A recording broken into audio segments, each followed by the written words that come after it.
దేవుని యొక్క వాక్యాన్ని చదువుకుందాం. పరిశుద్ధ గ్రంథంలో నుండి జకర్యా గ్రంథం 9వ అధ్యాయము 9వ వచనాన్ని చదువుకుందాం. జకర్యా గ్రంథము 9వ అధ్యాయము 9వ వచనం చదవండి. జకర్యా గ్రంథం 9వ అధ్యాయము 9వ వచనం.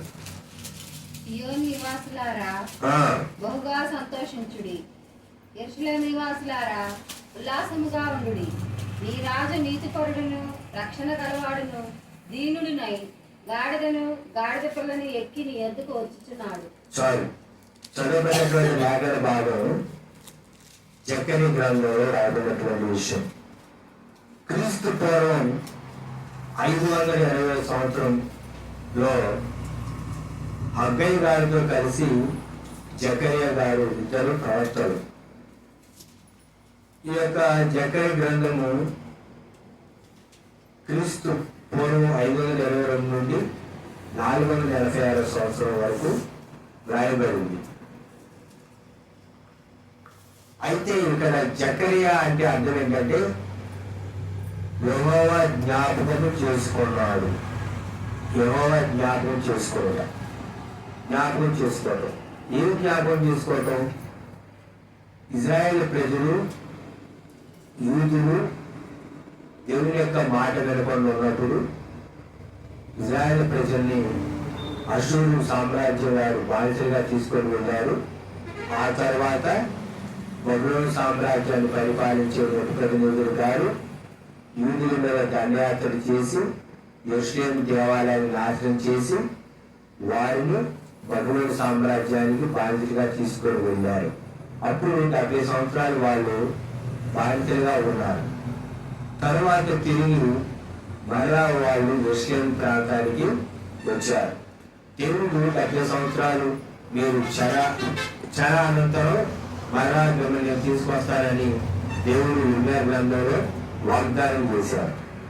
కనుక ఆ వాగ్దానం ప్రకారం దేవుడు వారిని తీసుకొచ్చారు. అప్పుడు వీళ్ళు ఆ యొక్క యెరూషలేములో మరలా తిరిగి దేవాలయాన్ని కడుతున్నారు. మొట్టమొదటిగా దేవుడు సొలొమోను గారి ద్వారా దేవాలయాన్ని కట్టించారు. తరువాత జెరుబ్బాబెలు నాయకత్వంలో 2వ దేవాలయం నిర్మాణము పూర్తయింది. అయితే ఇక్కడ ఈ చెర అనంతరం యూదులు బానిసత్వం తర్వాత చెర అనంతరం వ్రాయబడినటువంటి గ్రంథాలు ఏంటంటే హగ్గయి, జకర్యా, మలాకి గ్రంథాలు వ్రాయబడ్డాయి. ఇక్కడ ఈ సామ్రాజ్యం పారసీక సామ్రాజ్యం, బబులోను సామ్రాజ్యం తర్వాత పారసీక సామ్రాజ్యం ఏలుబడిలో మధ్యధరా సముద్రం నుండి తూర్పున ఉన్నటువంటి యూఫ్రటీస్ వరకు ఈ యొక్క పారసీకులు పరిపాలన చేశారు. ఈ పారసీక సామ్రాజ్య పరిపాలనలో దర్యావేషు రాజుగారుగా పరిపాలిస్తున్నప్పుడు కోరేషు చక్రవర్తిగా ఉన్నాడు. అప్పుడు దేవుడు జకర్యాకి ఇచ్చినటువంటి వాక్కును ఆయన రాశాడు.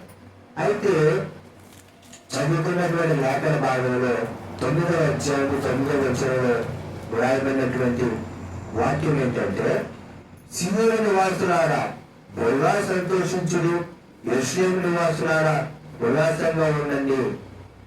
సియోను అంటే యెరూషలేము.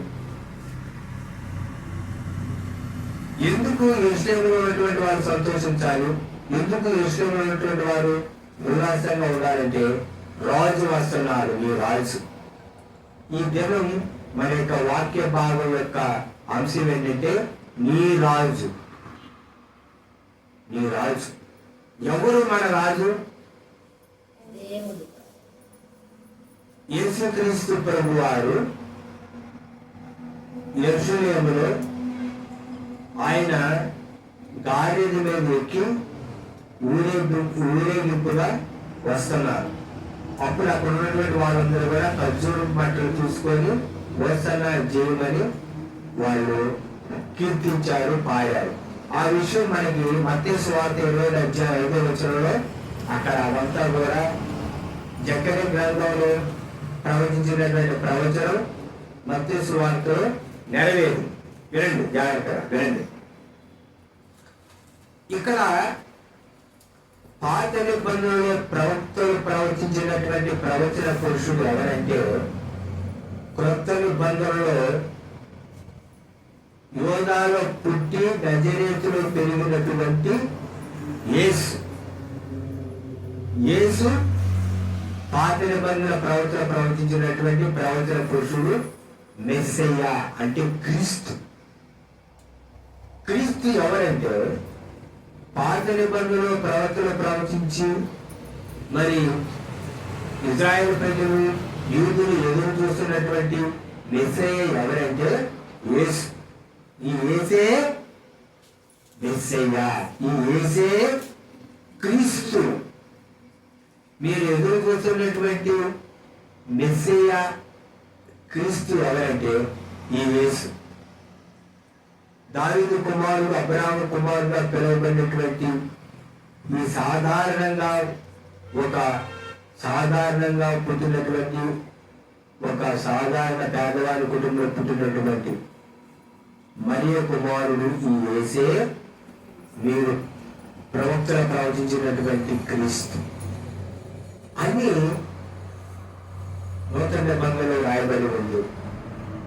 దానికి యేసుక్రీస్తు వారు యెరూషలేములో ఆయన రాజుగా చేసి ఆయన వచ్చేటటువంటి విషయాన్ని ప్రవక్త అయినటువంటి జకర్యా గారి ద్వారా దేవుడు ముందుగానే తెలియజేశారు. అయితే ఈ రాజుకు ఉన్నటువంటి లక్షణాలు ఏంటి, మామూలు రాజులకి ఈ రాజుకి ఉన్న లక్షణాలు ఏంటి అనేది మనం ఈ యొక్క పగటికాల సమయంలో మనం నేర్చుకున్నాం. మొట్టమొదటిగా దేవుని యొక్క వాక్యంలో ఈ రాజు ఎవరయ్యా అంటే నీతి పరుడు. ఎవరండి? నీతి కలిగిన వాడు రాజు. అన్యాయస్తుడైనటువంటి రాజు కాదు, నీతిమంతుడు ఈ రాజు. నీతి చేసేవాడు. న్యాయం విషయంలో తన మన ఆయన భేదం లేకుండా అందరికీ ఒకే రకమైనటువంటి న్యాయం చేస్తాడు, తీర్పు తీరుస్తాడు. అదేంటారా, సమాజంలో రాజులు ఎలా ఉంటారు, మనోడైతే ఒకనాడు, వేరే వాడైతే ఇంకొకనాడు. కానీ ఈ రాజు ఎలాంటి వాడంటే నీతి కలిగిన ఈ రాజు, నీతిమంతుడు. ఈ రాజు పరిపాలన ఎలా ఉంటుందంటే నీతివంతంగా ఉంటుంది. ఈ రాజు పరిపాలనలో ప్రజలు సమాధానంగా నీతిగా ఉంటారు. ఆ రాజు ఈ రాజు, ఈయనే నీతి కలిగినటువంటి రాజు. కనుక ఎవరండి యేసుక్రీస్తు ప్రభువారు? ఎవరండి ఈ రాజు అంటే నీతిపరుడు, నీతిమంతుడు. అందుకనే మీరు నీతిమంతుడిని చంపారు అని కొత్త నిబంధనలో అపోస్తలులు చెబుతారు. యేసుక్రీస్తు ప్రభు సిలువ వేయబడటానికి ముందు ఆ యొక్క పిలాతు భార్యకి స్వప్నం వచ్చింది, కళ. ఆ కళలో తన భార్య బాధిపడు. అప్పుడు వెంటనే తన భర్త అయినటువంటి పిలాతుకు ఆమె సమాచారం తెలియజేసి, ఇదిగో యెరూషలేములో ఉన్నటువంటి శాస్త్రులు, పరిసయ్యులు, కొంతమంది ప్రజలందరూ కలిసి ఈ యేసు మీద నేరం మోపి ఇతన్ని శిక్షించాలి, ఇతన్ని సిలువ వేయాలి అని వాళ్ళు కోరుకుంటారు. కాబట్టి ఆ నీతిమంతుని జోలికి నువ్వు పోవద్దు.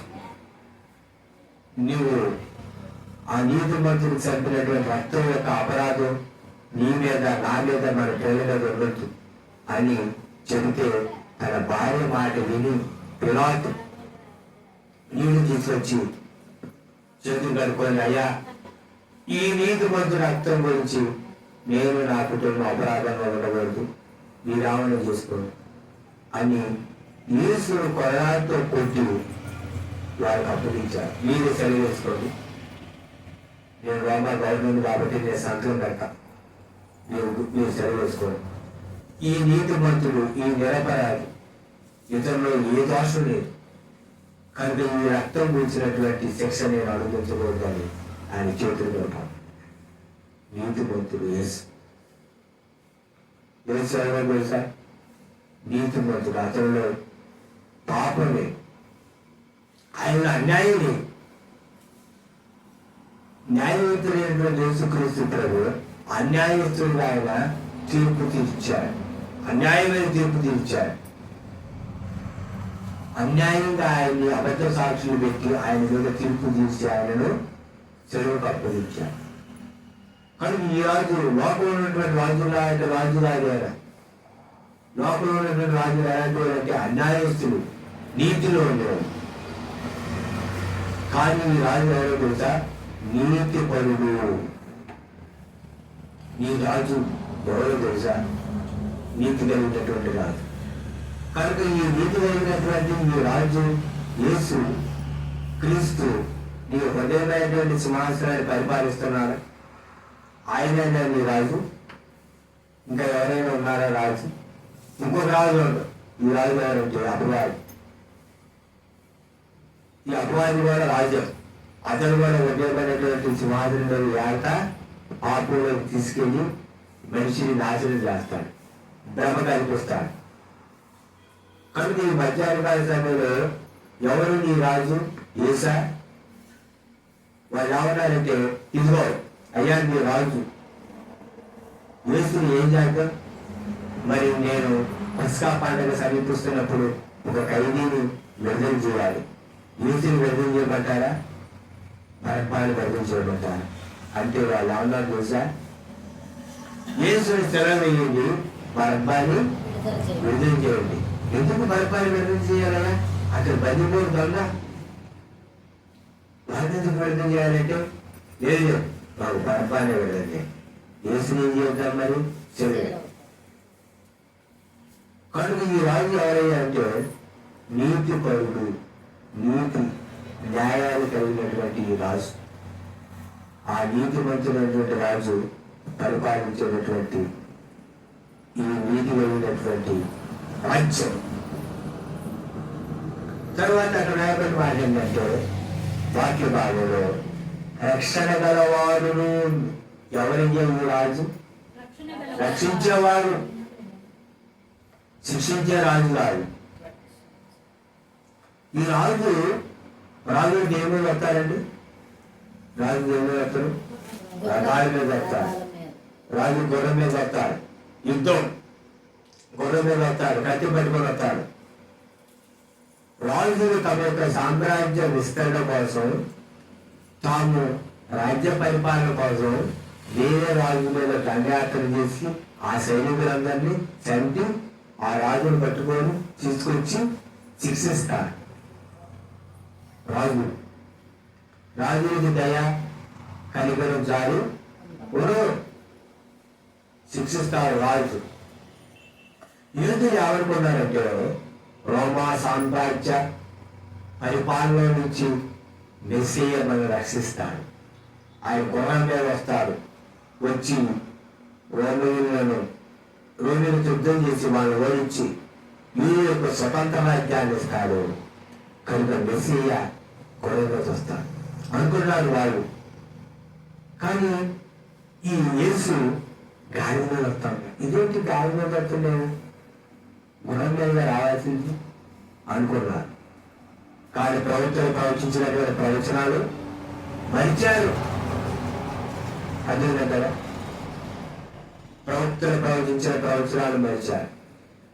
అంటే కొంతమంది ఆలోచన ఎలా ఉంటుందంటే, ఓహో ఇలా ఉంటేనే అలా, అలా లేకపోతే అలా కాదు అనేటటువంటి భ్రమలో ఉంటారు. కానీ రాజు ఏమికి వస్తున్నాడు? గాడిద పడ. యేసు ప్రభువు చెప్పారు, మీరు ఆ యొక్క గ్రామానికి వెళ్ళండి, ఒక గాడిద కట్టేసి ఉంటుంది. ఎవరైనా వెళ్ళి ఎందుకలా ఈ గాడిద అని ఎవరైనా ఎందుకు గాడిద విప్పుతున్నారు అని అంటే, ఇది ప్రభు కావాల్సి ఉందని చెప్పండి. గాడిదలో తీసుకోండి. ఆ గాడిద వస్తూ ఉంది, గాడిద వస్తూ ఉంది. ఆ గాడిలో యేసు ప్రభు గారు కూర్చోబెట్టి ఆయన ఊరేగిస్తూ ఉంటే అందరూ ఖర్చులు బట్టలు పెట్టుకొని మరి వస్తున్న జీవం అంటా ఉంటే గాలి వెళ్తా ఉంటే గాలికి కాళ్ళగా మెట్టకుండా ఏం వేస్తున్నారు? ఖర్చులు మట్టలు వేశారు. గాలి మీద ఎంతో ముసిపోతుంది. అబ్బా ఈ పెళ్ళిగా నాలుగు వస్త్రాలు ఉంటాయి. ఈ ఖర్చులు మట్టి వేశారు, వస్త్రాలు వేశారు, కాళ్ళ మట్టి పెట్టుకుండా గాలిలో ఉన్నాడు రారాజు యేసుక్రీస్తు. ఆయన బట్టి గాడికి విలువ, ఆయనకి విలువ, ఆయన బట్టి గాడికి విలువ. చూడండి, అందుకని నూతన నిబంధనలు రాయబడింది, జయోత్సవంతో ఆయనను ఊరేగించుతున్నామని వాక్యం ఉంది. ఈరోజు యేసు ప్రభువుని బట్టి నీకు నాకు గౌరవం అర్థమంటే గాడి స్వభావం కలిగిపోవాలి. మనం గాడి స్వభావం ఏంటి? తన మాట ఉండదు. ఏంటండి, 4 పీకులు పెరిగితే యజమానుడు అప్పుడు గాడి మాట్లాడు. అందుకనే గాడిని నేను ఏం చేసేవాళ్ళంటే బరువులు పోయేవాడు. అప్పుడు అది లోబడి బరువులు మోసే. పూర్వం గాడిదలను మరి వ్యాపార అభివృద్ధిలో సరుకులు వేయడానికి వాడేవాడు. గాడి మీద మోటార్ మోస్తే వేయడానికి వాడేవాడు. గాడికి అది విలువ యేసుక్రీస్తు ఎక్కినటువంటి గాడి. నీవు నేను ఈరోజు యేసుని మోస్తాను కనుక మనకి విలువ, లోబడినటువంటి స్వభావం మనకు విలువ. కొంతమంది చూడండి ఎవరికి లోబడం, కానీ యేసుక్రీస్తు ప్రభుకి ఖచ్చితంగా లోబడాలి. ఆయన మాటలు లోబడాలి. ఈ రాజు ఎవరైనా అంటే రక్షించేటటువంటి రాజు రాజు, శిక్షించేటటువంటి రాజు రాజు రాజు. ఈ రాజు రక్షించేవాడు. ఈ రాజు తన పరిపాలన కొరకు, తన రాజ్య సామ్రాజ్య విస్తరణ కొరకు, తన రాజ్య స్థాపన కొరకు ఈ రాజు ఏం చేశాడు లేదా? వేరే వాళ్ళని చంపి ఆయన రాజ్య పరిపాలన చేయాల, వేరే వాళ్ళని చంపి తన రాజ్యాన్ని స్థాపించాల, వేరే వాళ్ళని చంపి తన రాజ్య విస్తరణ చేయాల. ఈ రాజు తన పరిపాలన కొరకు, తన రాజ్య స్థాపన కొరకు తానే ప్రాణం పెట్టాడు. ఈ రాజు తన రాజ్య పరిపాలన ప్రారంభం కొరకు ఈ రాజు ఏం చేశాడు తెలుసా? తన ప్రాణాన్ని పెట్టిన రాజు ఈ రాజు. ఆయన యేసుక్రీస్తు రాజు. రాజు ఏం చేస్తారు? తాము శత్రువుని జయించి అప్పుడు తమ రాజ్యాన్ని స్థాపించుకుంటారు. తమ రాజ్య విస్తరణ కోసం వేరే రాజుల్ని చంపుతారు. కానీ ఈ రాజు ఏం చేశారు తెలుసా? తన రాజ్య విస్తరణ కోసం, తన రాజ్య పరిపాలన కోసం, తన రాజ్య స్థాపన కోసం తానే ప్రాణం, తానే రక్తం కాల్చి ప్రాణం పెట్టి నిన్ను నన్ను రక్షించాడు ఈ రాజు. ఆయనే యేసుక్రీస్తు రాజు, ప్రాణం పెట్టిన రాజు. కనుక ఆ రాజును నువ్వు రక్షకుడిగా కలిగి ఉన్నావా? ఈ యొక్క మధ్యాహ్నకాల సమయంలో ఇంకా నీ హృదయమైనటువంటి సింహాసనాన్ని ఎవరు పరిపాలిస్తున్నారు? యూజా లేక అపవాద? ఎవరు పరిపాలిస్తున్నారు? నువ్వు పరిశీలించుకోవాలి మధ్యాహ్నకాల సమయంలో. మరొక విషయం ఇక్కడ మనం చూద్దాం. దేవుని యొక్క వాక్యంలో నుండి ఈ రాజు ఎవరైందంటే దీనుడునై గాడిద పిల్లల ఎత్త కూర్చున్నారు. దీనుడు ఈ రాజు. ఎవరు దీనుడు? రాజులు ఎలా ఉంటారు? దీనంగా ఉంటారా? గర్వంతో ఉంటారు. మా రాజ్యం చూడు, రాజ్య పరివారం చూడు, మా రాజ్య వైభవం చూడు, మా రాజ్య సంపద చూడు. హిజ్కియా రాజు గారు కూడా నెబుకద్నెజరు గారు తనతో పాటు ఉన్నటువంటి వారు వస్తే హిజ్కియా రాజు ఏం చేశారు తెలుసా? చూపించారు. ఇది చూడు, మా రాజ్యం చూడు ఎంత ఉందో, మా రాజ్య విస్తరణ చూడు, మా రాజ్య వైభవం చూడు, మా రాజ్యం ఉన్నటువంటి తెలంగాణ చూడు, అవి చూడు, ఈ చూడు. శత్రువు రాజుకి చూపించారు. వారు చూపిస్తారేమో చూపిస్తారు. ఇది మా ఇల్లు చూడు, మా వీరు వాళ్ళ బట్టలు చూడు, మా బీరువాళ్ళ డబ్బులు చూడు అని ఆయన చూపించాడు. నువ్వు కానీ రాజు రాజు ఏం చేశాడంటే అన్ని చూపించాడు. అప్పుడు యెషయా ప్రవక్త ద్వారా దేవుడు ఏం చెప్పాడంటే ఏ నువ్వు చూపించు అవన్నీ తీసుకొని పోతారు, మొత్తం తీసుకొని వెళ్ళిపోతారు అని చెప్పారు. ఈ రాజు ఎవరో తెలుసా? దేవుడైన రాజు యేసుక్రీస్తు ప్రభు. పిలాతు ముందు నిలబడ్డాడు. పిలాతు అడిగాడు, నువ్వు రాజువా? నువ్వు రాజువా? నీవన్నట్టు నేను రాజునే, కానీ నా రాజ్యం ఊలోక సంబంధమైనది కాదు. ఒకవేళ నా రాజ్యం ఊలోక సంబంధమైనదైతే నా శిష్యులు పోరాడతారు నా శిష్యులు.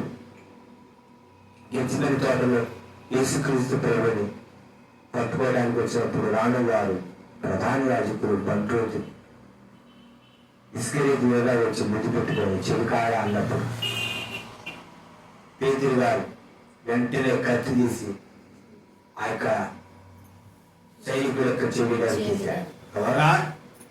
మా యేసు ప్రభుని పట్టుకునేది అని నరికేశాడు చెవి. పేతురుతో ప్రభువారు అన్నారు, పేతురు నీ కత్తి మీద అలవబెట్టు. నేను తండ్రిని వేడుకుంటే దేవదూతలు వస్తానయ్యా. ఒక దేవదూత 1,80,000 మంది సైన్యాన్ని ఒక్క రాత్రిలో చంపేశాడు. 1,80,000 మంది ఒక్క రాత్రిలో ఎవరు చంపారండి? దేవదూత జట్టు విమానం అంటే వేగంతో టపటాన్ని మొత్తాన్ని చంపేస్తుంది. తెల్లారి ఉంటే అశూరు సామ్రాజ్యం ఉన్నటువంటి సైన్యం అంతా చనిపోయారు. యేసుక్రీస్తు ప్రభువారు తండ్రి ఇదిగో ఈ శాస్త్రులు ఈ పంచి ఈ బంధువులు వచ్చిన వాళ్ళు పట్టుకుంటున్నారు అంటే పరలోకమైనటువంటి తండ్రి అంటే ఏమైతే దేవతలు వచ్చి యెరూషలేము మీద పడితే పటాష్ యెరూషలేము పట్టణం దాని పరిసరాలు మొత్తం సర్వనాశనం. దేవదూతలు చూస్తున్నారు. ఈ బైబిల్లో ఉండాలి అంటే లేదు కానీ దేవదూతలు ఏం చేస్తున్నారు? యేసుప్రభువు వారు ఎప్పుడైనా తండ్రి ఈ శాస్త్రుని పరిశీలించి ఈ ప్రధాన సైనికులు వచ్చినట్టు పట్టుకున్నారంటే నా కుమారుడు పట్టుకుంటారు అంటే దేవదూతలు శర్రవేగంతో వస్తారు తర్వాత ఎవరా అక్కడ మొత్తాన్ని స్మాష్ చేస్తారు. అది కాదు, నేను తండ్రిని వేడుకుంటే దేవదూతలు వచ్చినట్టు రక్షిస్తారు. కానీ తండ్రి చిత్రం ఏంటో చూస్తా, నన్ను రక్షించడం కాదు, నేను అప్పగించబడ్డాను. నా అంతటి నేను నా ప్రాణాన్ని పెంచుతున్నాను, నా అంతటి నేను నా ప్రాణాన్ని తీసుకుంటున్నాను. ఎవరు కూడా నన్ను పట్టుకోలేరు. నేను సమాజ మందిరాలు బోధించినప్పుడు, నేను వీధుల్లో ఉన్నప్పుడు మీరు వచ్చి నన్ను పట్టుకోను. ఈ తండ్రి చిత్తం. నేను అప్పగించబడాలి, నేను సెలవేయబడాలి, రక్తం కాల్చాలి, ప్రాణం పెట్టాలి, అప్పుడే నీకు రక్షణ. కనుక నన్ను పట్టుకోవడానికి వచ్చినప్పుడు యేసు తాను అప్పగించుకున్నాడు, తను తాను అప్పగించుకున్నాడు యేసు. అప్పుడు చిరికాడాన్ని యోధ ముద్దు పెట్టినప్పుడు వాళ్ళు అన్నారు, అయ్యా యేసుపై వారు అన్నారు, ఎవరు కావాలి మీకంటే యేసు మాకు కావాలంటే నేనే ఆయన నన్ను పట్టుకోండి. ఆయన పట్టుకొని కోలాతో కొట్టి శంకరంతో బంధించాడు. శంకరంతో బంధించాడా? మీరు బందిపోటు గమనానికి వచ్చినప్పుడు వచ్చారా? గుడిసెలు పట్టుకొని సమాజ మందిరాల వాక్యం బోధించినప్పుడు, స్వస్థపరిచినప్పుడు, వీధుల్లో ఉన్నప్పుడు మీరు పట్టుకోవాలి. కానీ తండ్రి చెప్తాం. కానీ నా లేక ఎంత వచ్చారు?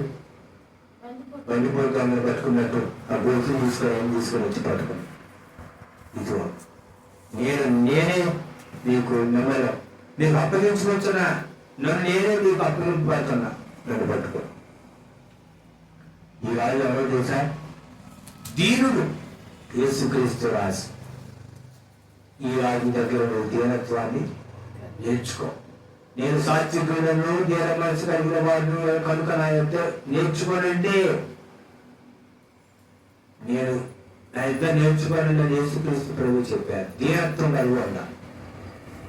ఉందా నీలో దీనత్వం? ఈ రాజు దగ్గర నువ్వు దీనత్వం నేర్చుకోవాలి. పిలాతు, అయ్యా వాళ్ళు నీ మీద అన్యాయంగా నేరాలు పెడుతున్నారు, నువ్వు మాట్లాడు, నేను నిన్ను వినిపిస్తా అంటే ఆయన బొచ్చు కత్తిరించి వారి ఎదుట కొర్రెపడి ఎలాగైతే మౌనంగా ఉంటుందో యేసుక్రీస్తు వారు పిలాతు ముందు మౌనంగా ఉన్నారు. మాట్లాడమంటే మౌనం. నువ్వు రాజువా? నీవు ఉన్నట్టు నేను రాజులే. నా రాజ్యం వీళ్ళకి సంబంధం కాదు. ఒక ఆయనకి వీళ్ళకి సంబంధం అయితే నా శిశువు పోరాడి నీ మీద పోరాడాన్ని నేర్పిస్తాను. నా రాజ్యం పరలోక సంపాదన, సత్యము గురించి సాక్ష్యం ఇవ్వడానికి నేను వచ్చా అని పిలాతు ముందు యేసుక్రీస్తు వారు ధైర్యంగా చెప్పాను. ఈ రాజు ఎవరో తెలుసా? దీనుడు ఈ రాజు. నీలో ఉన్న జ్ఞానత్వం, యేసుక్రీస్తులో ఉన్న జ్ఞానత్వం నీలో ఉంది. ఈ రాజు ఎవరో తెలుసా? మొట్టమొదటి ఈ రాజు నీతి కలిగిన వాడు. ఈ రాజు నీతి కలిగి మనం ఉంటున్నాం. చాలా మంది అంటారు ఎవరు నీతిమంతుడు, ఎవరు నీతిమంతులు ఒక్కడు లేదు, అందరూ పాపం చేసి దేవుని గురించి పొందలేకపోతున్నారు. యేసుక్రీస్తు నీతిమంతుడు. యేసు నీతి నీలో ఉంటే నువ్వు కూడా ఉచితంగా నీతిమంతులుగా తీర్చబడతావు యేసుక్రీస్తు ద్వారా. నీతిమంతులు లేరు, నువ్వే కానీ యేసు నీతిమంతుడు. యేసుక్రీస్తుని అంగీకరిస్తే నువ్వు నీతిమంతుడివి, నీతిమంతురాలు. కనుక నీతిగా మనం ఉండాలి. రెండవది, ఇక్కడ ఆయన రక్షించేటటువంటి వారు. మరి రక్షించబడ్డావా? నువ్వు ఇంకా రక్షించబడలేదా? లోపడినటువంటి ప్రజలు జనవల్ల ఆయన చేతులు చాచి చూస్తున్నారు, ఇంకా రక్షించబడతారేమో అని. మూడవది ఆయన ఎవరంటే దేవుడు. నీలో ఉన్న దేవత్వం లేదా కనుక నీ రాజు యేసుక్రీస్తు రాజు. మొట్టమొదటిగా ఆయన నీతిమంతుడు, రెండవదిగా ఆయన రక్షించేవాడు, మూడవదిగా ఆయన దేవుడు. నిజమైన ఆదుకున్నటువంటి లక్షణాలు ఏంటో తెలుసా? యేసు రాజు, నీతి కలిగిన రాజు, రక్షించే రాజు. ఈ రాజు ఎవరంటే దేవుడు. పాపా విచారం మంది 10 మంది స్త్రీలు తీసుకొచ్చి మోషే ధర్మశాస్త్రం ప్రకారం రాజుతో వచ్చి చంపాలి, ఏం చేద్దాం అని అంటే ఆ రాజు దగ్గర తీసుకొచ్చినప్పుడు ఆ రాజు ఉన్నాడంటే సరే మంచి మీలో పాపం లేని వాడు మొట్టమొదటిగా అందరూ రాయే, తర్వాత అందరూ ఎవరికి వాళ్ళు వెళ్ళిపోయారు. యేసు అడిగాడు, అమ్మా ఎవరు నీకు శిక్షణ విధించలేదా? విధించలేదే. ఇక మీద నువ్వు పాపం చేయవా? ఇప్పుడు నాకు విధించాలి, నేను నిన్ను క్షమిస్తాను, సమాధానం ఇంటికి వెళ్ళి. ఆమె క్షమించాడు ప్రభు, ఆమె క్షమించాడు, ఆమె రక్షించాడండి రాజు. అయ్యా మోసే ధర్మశాస్త్రం ప్రకారం రాజు పెట్టి కొట్టాలి, మరి నువ్వేం చేస్తావు?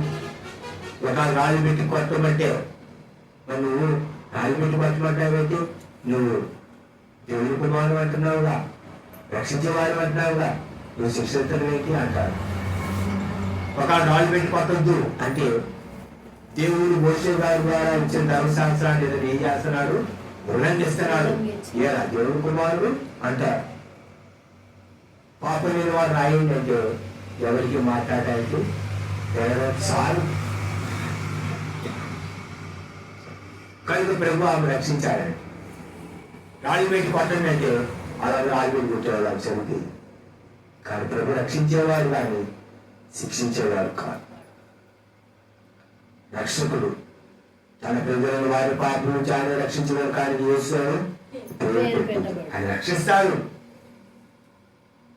ఒకవేళ రక్షించేటటువంటి రాజును దూరం చేసుకుంటే ఆ రాజకీయ కాలంలో ఏం చేస్తాడు తెలుసా? శిక్షిస్తా. న్యాయాధిపతి ఇజ్రాయిల్ యొక్క 12 గోత్రాలకు తీర్పు తీరుస్తాడు. న్యాయవంతుడు అమ్మ రక్షించబడమంటే రక్షించబడలేదు. రక్షణ ఇదే అనుకోని సమయం, ఇదే రక్షణ. ఈ రోజు ప్రభు మీ కొరకు ప్రాణం పెట్టి రక్తంగా వచ్చి ఆయన ఎదురు చూస్తా ఉన్నాడు. ఇంకా రామ్మ రక్షించగలరు, నరకాన్ని బాగుతాయి. ఆయన ప్రాణత్యాగాన్ని గుర్తించకుండా దాన్ని నిర్లక్ష్యం చేస్తే ఒక అనుభవ శిక్ష తప్పదు, శిక్ష తప్పదు. కనుక రక్షించేటువంటి రాజు నువ్వు రక్షణ పొందుకో, శిక్ష నుంచి తప్పించుకోడు. ఎవరు నీ రాజు అంటే యేసు రాజు. ఈ రాజు ఎవరైనా ఈ రాజు అంటే నీతి కలిగిన రాజు. ఎవరు ఈ రాజు అంటే రక్షించే రాజు.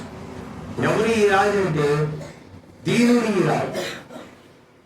కనుక ఆయన దగ్గర నీతి నేర్చుకున్నాం, ఆయన దగ్గర దీనత్వం నేర్చుకున్నాం. ఆ రక్షించే రాజు ద్వారా రక్షించబడి అనేకులు రక్షించబడినట్లు ప్రార్థించి ఆ రాజ్య పరిపాలనలో నువ్వు నేను కూడా ఉందాం. అక్కడ ఆ రాజ్య పరిపాలనలో యేసుక్రీస్తు రాజ్య పరిపాలనలో ఆకలి పెట్టుకోవడదు, కన్నీరు బాగుండదు.